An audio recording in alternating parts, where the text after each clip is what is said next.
Lijep pozdrav poštovani gledatelji, ovo su vijesti televizije Dalmacija. U posljednja 24 sata u Hrvatskoj je zabilježeno 3858 novih slučajeva zaraze koronavirusom, a umrle su 73 osobe, izvijestio je Nacionalni stožer civilne zaštite. Broj aktivnih slučajeva trenutno je 29.437, na bolničkom je liječenju 2512 pacijenata, od kojih je 314 na respiratoru. U samoizolaciji su trenutno 22.894 osobe.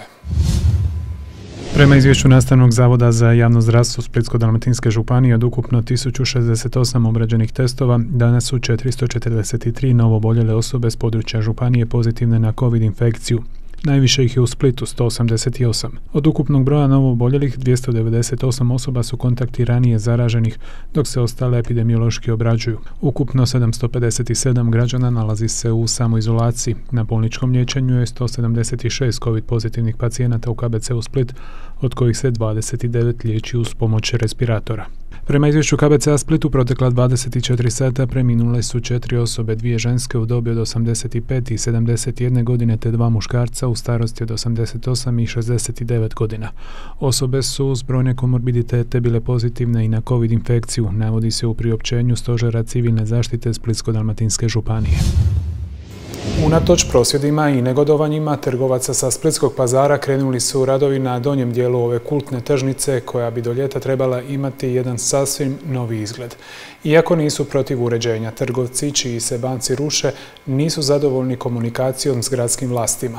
Naime, oni nisu znali da će baš danas započeti radovi na njihovim radnim mjestima. Dio Splitskog pazara od jučer je ograđen, a danas se krenulo i s rušenjem banaka. Evo kako su Splićani reagirali na prvo veće uređenje u Splitu otkako je na čelu nova vlast. Pogodili su se to mnogi stranci kad vide i što to bilo nerado, bilo uvijek prazno, a vamo nema mjesta. Ako budu očistili sve, ne bude ovdje, onda nema od našega pazara ništa. Ovo je povijesni trenutak. Ovo su banci stari, ja mislim koliko je i Split. Ovo stvarno je povijesni trenutak, a da li je bilo potrebno, ne znam. Ako naših baka nema, onda to nije ono pravo naše. To je to. Iako su Splićani, čini se, oduševljeni ovim pothvatom koji će uljepšati kultni Splitski pazar, trgovci koji su godinama radili upravo na dijelu koji se preuređuje, ističu kako su izrazito nezadovoljni komunikacijom s gradom. Ja vam samo mogu reći iz srca i svoje pameti ono što vidim kao i vi, da se sve događa naglo, bez neke posebne najave, bez da mi išta ovdje znamo. Sav oni optimizam u meni je nekako splasnuo, nekako iskreno povrijeđeno i razočarano, zato što mislim da stvarno nismo mi, ružno reći, ali stoka. Mislim, stvarno zaslužujemo barem malo poštovanja, da se ovim ljudima obeća, kažem samo da se zaštite ta radna mjesta, da su sigurni, da možemo mirno spavati, da nekako, kažem opet, nisu neke situacije da nas se baš pomakne bez nekog obećanja i nekog papira da ćemo dobiti svoja radna mjesta nazad. Po pazaru tako kruži priča kako će do ljeta, kada bi trebalo biti gotovo preuređenje ovog dijela pazara, trgovci biti premješteni u drugi dio Splitske tržnice sa ostalim prodavačima. Biće i kupcima i prodavačima ljepše, kad se nešto uredi. Ovi će doći ovdje oko nas na drugom mjestu, ima mjesta. Naći se za svakoga ko će raditi, ko će prodavati. Ma nemam ja pojma, ne znaju o tomu ništa. To znaju ovi koji to tako su namistili. Da je moj Kerum bio na vlasti, već bi to bilo. I garaže, i ponovo se vratio pazar, i hoteli gori. Međutim, ovima ja ne vjerujem ništa. To je jedini koji je nešto napravio. Napravio je rivu, ali Kerum je otišao. Dioklecinija je napravio palaču, ali je otišao. Ovi put je trebala mladost, ljudi rukovodeći, iskoristiti Evropu i za grad Split nešto napravi da je ta generacija nešto napravila, međutim ništa nisu iskoristili i napravili. A kamoli ovi pazar, ovo nemate nigdje u Europi, ovo je cigansko, ka ciganu. Ovdje čujem, pričaju ljudi, složit ćemo se u neke redove, ali mi zaista ništa ne znamo. Znači, apsolutno ništa ne znam. Opet ponavljam, mi jesmo da se sredi, stvarno jesmo da se sredi, jer i nama treba ljepši prostor. Tu ima i solidne robe, dobre, kvalitetne. Nije to kao što je nekad bilo, koliko god ljudi misle, bez obzira, znate što, ljudi su izgubili tradiciju dolaska na pazar. Onda je mislio da je to kao nekad, ajmo samo Kina, ovo ono, ima tu i stvari i jeftinih iz Kine, ali ima i lijepih stvari i žalosno što to više nije kao nazad 20-30 godina.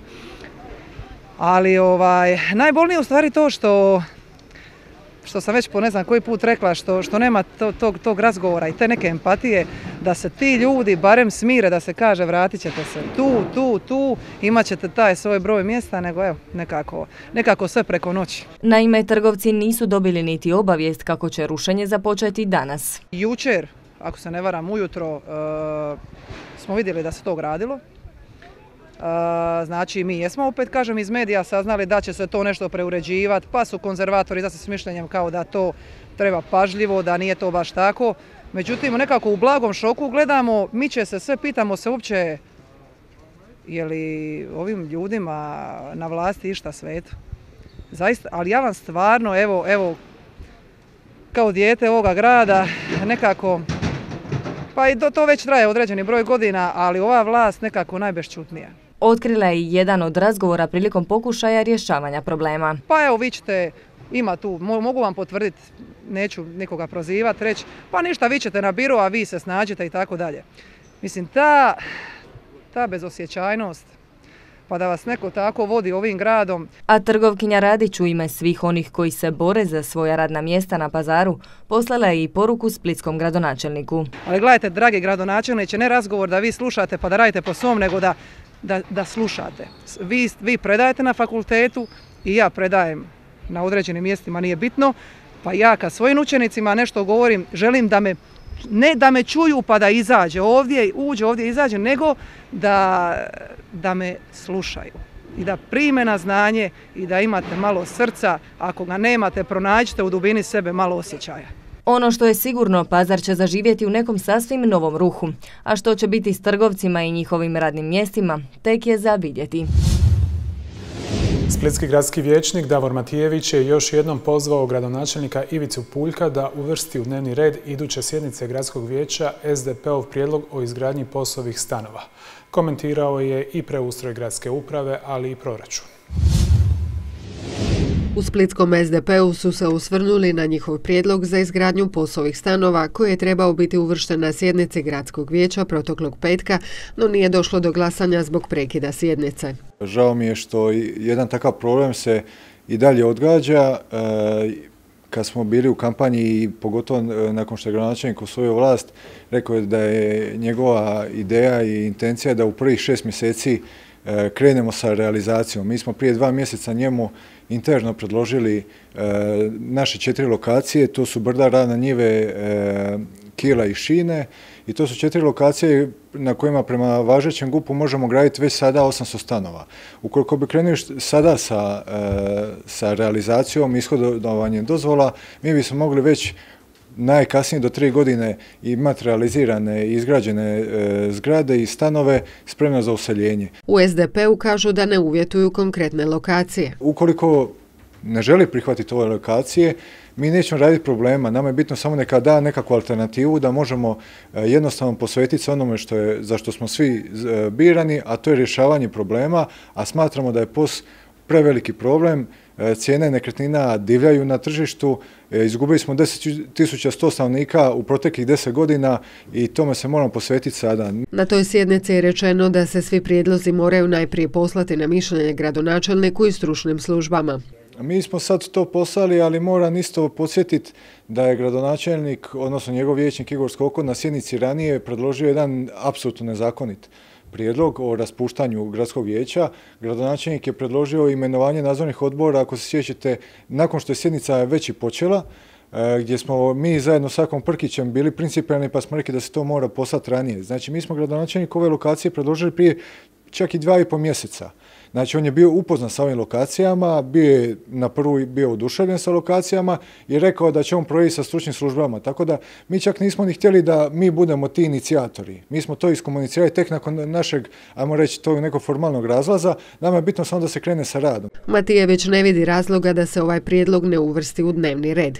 Na idućoj sjednici će se naći i odluka o preustroju gradske uprave kao i proračun. Načelno smo protiv ovakvog ustroja iz razloga što uopće ne garantira smanjenje broja zaposlenika, niti ima bitnih izmjena od načina na koji Banovina sada funkcionira. Znači, mi smo rekli da predlažemo 6 upravnih tijela umjesto gradonačelnikovih 8, ali ono što tražimo od njega to je jasnu garanciju i jasan plan kako ćemo smanjiti broj djelatnika Banovine sa 411 u ovom trenutku plus 3 raspisana natječaja za nova zapošljavanja na 350.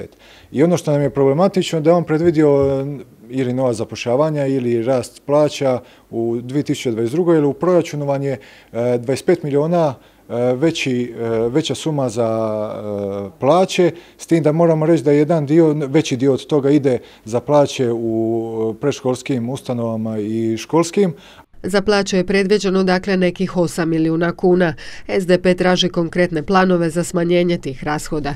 Što se tiče proračuna, još uvijek čekaju da im pošalju programe. Generalno vidjeli smo da je ovo rekordan proračun od 1,7 milijardi, ali čeka možda nam se pošalju programi kako bi mogli vi stvarno od stavke do stavke s čim se slažemo, s čim ne.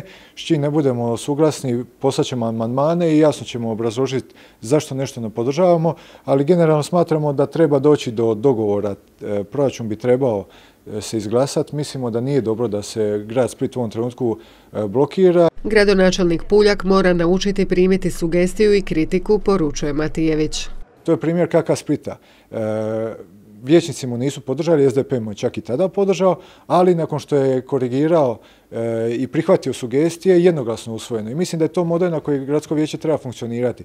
Gradonačelnik mora jednostavno prihvatiti i ono što mu i Kristina Vidan nedavno neki dan objavila, mora početi uvažavati sugestije jer svi mi želimo dobro Splitu i možda se nećemo složiti u nekim detaljima, ali ukoliko razgovaramo o tome doći do nekakvog kompromisa. Splitski SDP je dobio novog predsjednika na unutarstranačkim izborima, a Damir Barbir je tom prigodom najavio da će mu jedan od prvih poteza biti sastanak s gradonačelnikom Ivicom Puljkom, no smjer kojim SDP ide neće se mijenjati, pojašnjava na upit vijećnik Matijević. Gradonačelnik je bio taj koji je birao, odnosno diktirao ritam naših odnosa.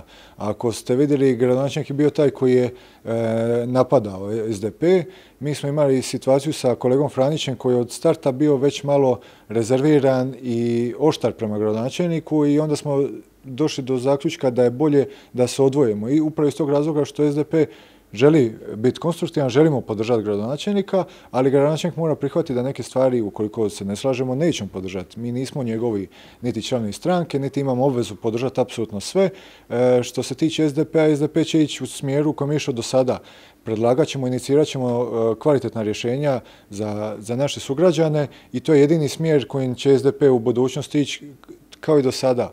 Prokomentirao je Matijević i izbor Stipe Mušure za ravnatelja Park šume Marjan. Ne slažem se sa načinom da se imenuju i kadroviraju HDZ-ovci. Rekao sam, nemam problema kad su riječ o nadzornim odborima, jer oni, ajmo reći, na neki način imenuju i gradonačelnik, ima pravo određivati koji su ljudi od njegovog povjerenja. Nismo mu pravili probleme ni kad je imenao HDZ-ovci ni u nadzorne odbore, ni upravne vijeće, ni u školske odbore, ali ovdje stvarno ima problem. Ja jednostavno ne mogu podržati HDZ-ovca. Gradonačelnika su apsolutno podržavali jer je najavljivao novu eru gdje će se završiti način rada HDZ-a i HGS-a, a drži da Marjan zaslužuje kvalitetniji kadar. Na Splitskoj rivi jutros je održan dan otvorenih vrata europskih projekata. Građani su se mogli pobliže upoznati s gradskim projektima, ali i projektima urbane aglomeracije Split. Uz podršku Ministarstva regionalnog razvoja i fondova Europske unije, grad Split je na dnu Marmontove održao događanje koje je dio šire kampanje Europske komisije pod nazivom EU in my region. Ono ima svrhu potaknuti građane da se informiraju o brojnim projektima sufinanciranim bespovratnim sredstvima iz raznih europskih fondova koji se nalaze u njihovoj neposrednoj blizini, a koji pak podižu kvalitetu života i doprinose daljnjem razvoju njihove lokalne zajednice. Kao što znate, urbana aglomeracija Grad Split ima 13 gradova općina u obuhvatu, Grad Split je tu nositelj, tako da evo imamo cijelo područje od Trogira do Omiša gore do Sinja, tako da su ovdje predstavnici gradova i općina tih danas tu s nama, da prezentiraju projekte koji su do sad ugovoreni, koji su u provedbi, a financiraju se iz ITU mehanizma. Preko 302 milijuna bespovratnih kuna je samo za naše projekte urbane aglomeracije dodijeljeno iz ITU mehanizma. Urbana aglomeracija Split obuhvaća Solin, Kaštela, Trogir, Omiš i Sinj, te općine Dicmo, Dugi Rat, Dugopolje, Klis, Lečevicu, Muć i Podstranu. Najznačajniji projekt, najveći, je strateški projekt Tehnološkog parka Dračevac koji Grad Split provodi nositelje. Tu je preko 105 milijuna kuna bespovratnih sredstava dodijeljeno. Osim toga imamo i regionalni transfuzijski centar naše KBC-a Split, 4 Palme koje uskoro evo će nam useliti naša djeca koji nemaju adekvatnu roditeljsku skrb i brojni drugi, da sad ne bi nekoga zaboravila, i otvorene ljetne pozornice gdje naši gradovi i općine, znači svaki na svom području, imaju određeni infrastrukturni zahvat, uređuju područja svoja, a sve kako bi evo našim građanima omogućili kvalitetni život. A građani su se mogli i bolje upoznati sa samim pojmom ITU mehanizma iz Splitske urbane aglomeracije. Znači, taj ITU mehanizam, to je novi mehanizam koji je Europska komisija kreirala za razvoj urbanih područja, znači urbanih gradova, tako da smo mi 2015. se formirali prvi put kao urbana aglomeracija Split i evo ta odluka je još uvijek na snazi jer ni u ovom sada razdoblju 21-27 financijsko nismo mijenjali obuhvat, znači svi naši gradonačelnici i načelnici su odlučili da ostajemo u istom obuhvatu kako bi dalje evo nastavili uspješno koristiti ta sredstva. Znači, prvenstveno je kako bi mogli iskoristiti dostupna na europska bespovratna sredstva za razvoj urbanih područja, urbanih aglomeracija, tako da evo kažem za infrastrukturne projekte preko 302 milijuna kuna bespovratnih sredstava je iskorišteno, znači maksimalno koliko smo mogli, i za također ove soft projekte kako ih mi zovemo, znači koji se financiraju iz Europskog socijalnog fonda, oni su namijenjeni za deinstitucionalizaciju, za povećanje kvalitete naših života građana, znači kroz te projekte također imamo preko 25 ih ugovoreno do sada. Imamo nebrojeno Interreg projekata na kojima radimo na međunarodnoj suradnji sa partnerima iz Italije, Poljske, Austrije, Njemačke, u kojima radimo pokušavamo riješiti socijalne i poduzetničke probleme na koje nailazimo u svom poslu. Trenutačno prezentiramo ove najbitnije projekte i pokušavamo građane upoznati s onim što grad Split radi. Za građane je ovom prigodom organizirana i vožnja Marjanom u električnom autobusu koji je nabavljen u sklopu projekta Marjan 2020. U sklopu festivala tehničke kulture u osnovnoj školi Bol učenici su na dvodnevnim radionicama modelarstva i elektrotehnike te maketarstvo uz pomoć mentora izrađivali raketu s padobranom koju će u proljeće testirati u prirodi. Preko 200 učenika viših razreda Splitske osnovne škole Bol sudjeluje na festivalu tehničke kulture u organizaciji Zajednice tehničke kulture Split. Festival se održava u trajanju od 2 dana. Pripremili smo 6 raznolikih aktivnosti tehničke kulture za učenike ove škole. To su radionice modelarstva i elektrotehnike, radionica Arduino radionica raketarstva, radionica robotike, radionica crtanja 3D olovkom i radionica brodomodelarstva. Vjerujemo da će učenicima biti zanimljivo, da će steći neka nova znanja i usvojiti neke nove kreativne vještine. Ovo inače završna manifestacija o obilježavanju 75. godišnjice djelovanja tehničke kulture, osnutka tehničke kulture u području grada Splita i cijeloj Hrvatskoj, a prethodno smo imali dane tehničke kulture koji su se odvijali u Splitskoj osnovnoj školi Split 3 i školi Spinut gdje je prisustvovalo negdje oko 400 učenika. Vjerujemo da će na ovoj manifestaciji biti najmanje 250 učenika na raznim radionicama. Ovo je prva godina održavanja festivala u našoj školi, ali imali smo različite radionice u suradnji sa zajednicom. Jedan dan, po 2 sata, a nije nikad bilo ovako kao 2 dana cijela manifestacija.